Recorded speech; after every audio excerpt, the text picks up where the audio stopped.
Yankwifurije kugira umunsi mwiza w'itariki ya 25 z'ukwezi kwa gatatu 2021 ngo ikaje mu kiganiro Sport Forum. Nitwa Arno, tujya kuba tuganira ku makuru y'imikino atandukanye ari kuvugwa ku mugabane w'Uburayi tukamanuka muri Afrika. Ngusaba gukora subscribe ku Isan Media House kugira ngo ujye ubona amakuru atandukanye mu mikino, muri showbiz ndetse n'andi makuru atandukanye. Yerekeje mu gihugu cy'Ubwongereza, umuhorande bamwita Wijnaldum yongo yari kwifuzwa n'ikipe FC Barcelona. Iron Lambs yongo ikinira ikipe y'abavandimwe ya Juventus Dotore yahariye mu gihugu cy'Ubutaliyani. Isa rero ashobora kuba rero yakwerekeza mu gihugu cy'Ubwongereza muri ikipe Liverpool kugira ngo asimbure umuhorandi Wijnaldum uzaba akinira ikipe ya FC Barcelona umwaka taha. Ni nako Carlo Ancelotti mu kiganiro n'itangazamakuru yavuze ko yifuza umusore ukina hariya mu gihugu cy'Ubutaliyani mu ikipe ya Napoli uwo bita Kalidou Koulibaly n'umunyasenegal. Bivuga ko rero uwo mu kipe ya Everton imwifuza hasi hejuru kugira ngo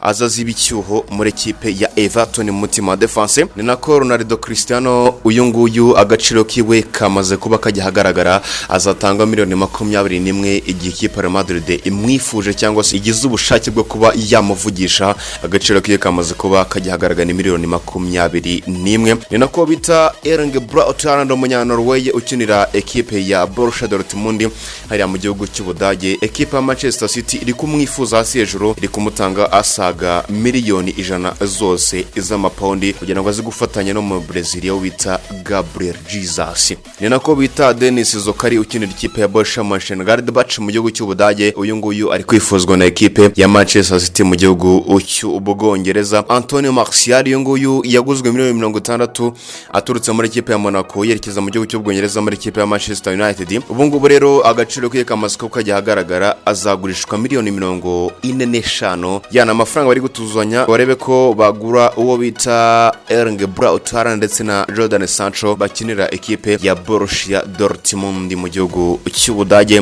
Ni nako bita Zinedine Zidane uyu nguyu amasezerano ye azarangira muri sama 2022. Ikipe ya Juventus Dotore iri kumwifuza aze asimbure Andre Pirlo mu gihe bikomeje kwanga muri iriya ekipe. Zinedine Zidane gusa bifuza kuko barifuza no bita Massimiliano Allegri wigeze kubatoza mu myaka ishize.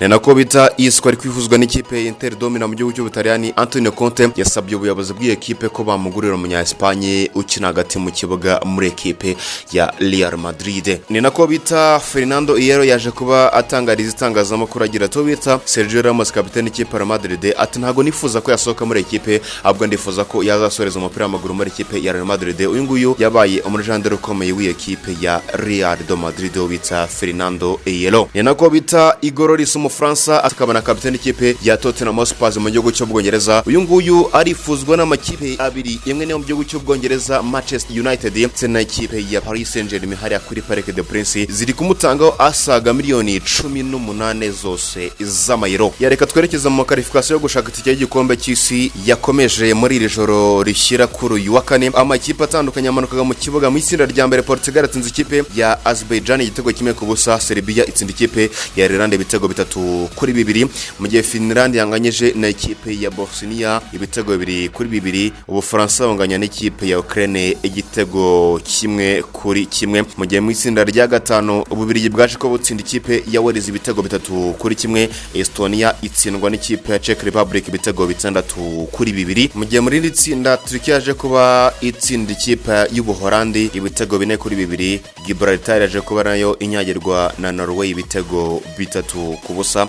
Latvia itsindwa na Montenegro ibitego 2-1. Chypre inganya n'ikipe ya Slovakia. Malta itsindwa n'Uburusi ibitego 3-1. Slovenia itsinda Croatia igitego 1 ku busa. Ni nako rero kuri munsi mu itsinda rya kabiri Espagne irahura n'ikipe y'Ubugereki, Sweden ihura n'ikipe ya Georgia, mu gihe Bulgaria irakina n'ikipe y'Ubusuwisi, Ubutaliyani bukina na Ireland y'Amajyaruguru. Israel iraza kuba ikina n'ikipe ya Denmark, mu gihe Moldova irakina na For Island. Scotland ikina n'ikipe ya Australia. Andorra irakina n'ikipe ya Albania. Ubwongereza bukina n'ikipe ya San Marino. Hungary ikina n'ikipe ya Poland. Ya mu gihe Ubudage burakina n'ikipe ya Iceland. Liechtenstein ikina n'ikipe ya Armenia ku isa 3:45.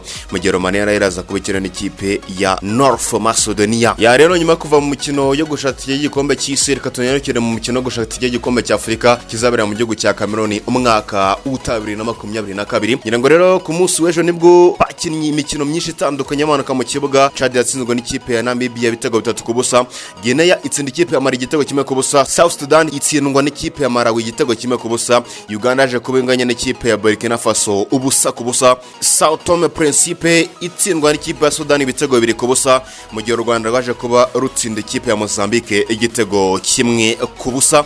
ya Ethiopia rero yaje kuba inyagira ikipe ya Madagascar ibitego 4-0. uyu munsi rero South Africa iraza kubikina n'ikipe ya Ghana ku isi saa 12, mu gihe Gabo irahura n'ikipe ya Repubulika Iharanira Demokarasi ya Congo, Gambia ikina n'ikipe ya Angola, Comore ikina n'ikipe ya Togo, Kenya ikina n'ikipe ya Misiri, utibagiye na Botswana irakina n'ikipe ya Zimbabwe ku isaha y'isa 12.